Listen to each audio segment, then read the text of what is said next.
Fintech atau finansial dapat diistilahkan sebagai usaha dalam menggunakan pemakaian teknologi, mulai dari metode pembayaran, transfer, pinjaman, pengumpulan hingga pengelolaan aset untuk mempercepat, mengubah dan mempercepat berbagai bidang pelayanan keuangan yang dapat dilakukan secara cepat dan ringkas.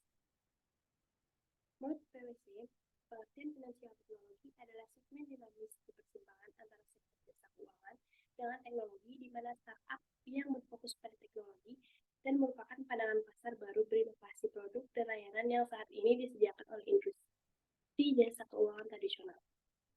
Menurut Peraturan Bank Indonesia Nomor 19/12/PBI/2017 tentang penyelenggaraan teknologi finansial adalah penggunaan teknologi dalam sistem keuangan yang menghasilkan produk layanan, teknologi, dan/atau model bisnis baru, serta dapat berdampak pada stabilitas moneter, stabilitas sistem keuangan, dan/atau efisiensi, kelancaran, keamanan, dan keandalan sistem pembayaran. Carney 2016 menjabarkan teknologi keuangan berawal dari sektor keuangan dalam perekonomian yang menjadi sektor kunci dan terus berkembang sesuai dengan kebutuhan masyarakat. Kemudian definisi fintech seperti yang dijabarkan oleh National Digital Research Center atau NDRC adalah istilah yang digunakan untuk menyebutkan suatu inovasi di bidang jasa finansial yang mengacu pada inovasi finansial dengan sentuhan teknologi modern. Fintech syariah. Fintech syariah sendiri adalah kombinasi inovasi yang ada dalam bidang keuangan dan teknologi yang memudahkan proses transaksi dan investasi berdasarkan nilai-nilai syariah. Walaupun fintech ini merupakan terobosan baru, tetapi mengalami perkembangan yang pesat. Islam merupakan agama yang komprehensif, sehingga dalam bidang keuangan ini harus memiliki aturan yang sesuai dengan prinsip syariat Islam. Jenis-jenis akad dalam fintech syariah itu ada al-bai atau akad jual beli, qard atau akad pinjam meminjam, wakalah bil ujroh atau akad untuk pemberian kuasa kepada seseorang atau pengusaha dalam melakukan aktivitas hukum tertentu yang disertai dengan imbalan berupa ujroh atau upah. Kemudian ada ijarah atau upah atas barang atau jasa yang telah dipindahkan hak guna atau manfaatnya. Kemudian ada mudharabah atau akad kerjasama dengan keuntungan dibagi sesuai dengan yang disepakati, sedangkan kerugian ditanggung oleh pemilik modal. Kemudian ada musyarakah, akad persekutuan di mana jika terjadi keuntungan, maka dibagi sesuai porsi yang telah disepakati, sedangkan kerugian dibagi secara proporsional. Teknologi finansial saat ini masih didominasi oleh teknologi finansial konvensional. Menurut data yang dipublikasikan dalam situs resmi OJK per Juni 2019, terdapat 113 perusahaan penyelenggara layanan teknologi finansial yang mendapat izin OJK, yang mana lebih dari setengah bagiannya adalah layanan berbasis konvensional. Layanan teknologi finansial tersebut perlahan-lahan masuk ke sistem keuangan syariah. Hal ini dibuktikan dengan bermunculannya startup yang menjalankan bisnisnya berdasarkan prinsip syariah dan sudah terdaftar di OJK dan DSN MUI. Dengan begitu, tentu sangat penting bagi startup yang menjalankan sistem bisnis berdasarkan syariah untuk menerapkan ketentuan-ketentuan syariah, mulai dari produk yang ditawarkan, akad yang digunakan, sampai rukun dan serta batasan hukumnya sesuai ketentuan fatwa dan tidak bertentangan pula dengan prinsip perlindungan konsumen. Kemudian peluang dan tantangan fintech syariah.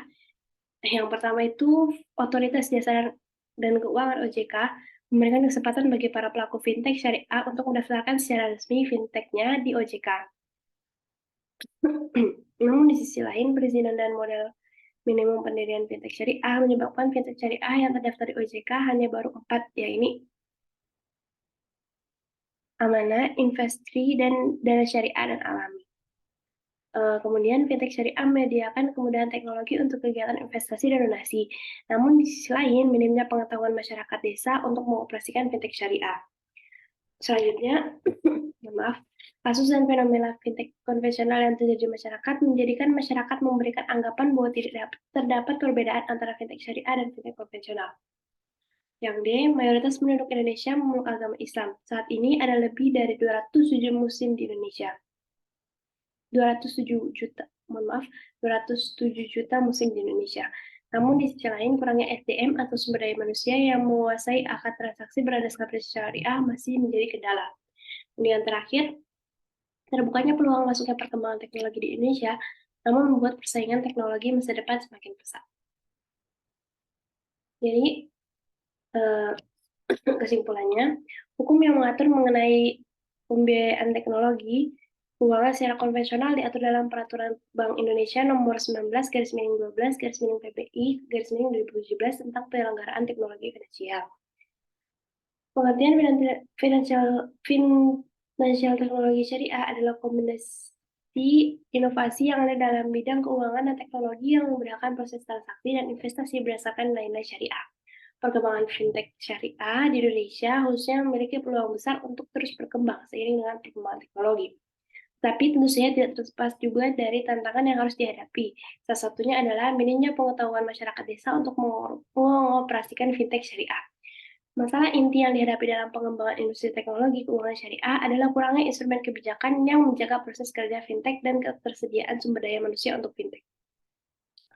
Strategi atau fondasi inti yang diperlukan dalam kerangka pengembangan fintech syariah adalah kemampuan untuk mengelola dan menganalisis data di era big data dan sumber daya manusia dalam pemasaran digital. Untuk aspek ekosistem atau aktor yang terlibat dalam pengembangan fintech syariah di Indonesia, aktor pentingnya antara lain pemerintah atau regulator, lembaga pendidik atau universitas, dan juga industri yang ada di bank dan lembaga keuangan lainnya. Sekian dari saya, kurang lebihnya mohon maaf. Wassalamualaikum warahmatullahi wabarakatuh.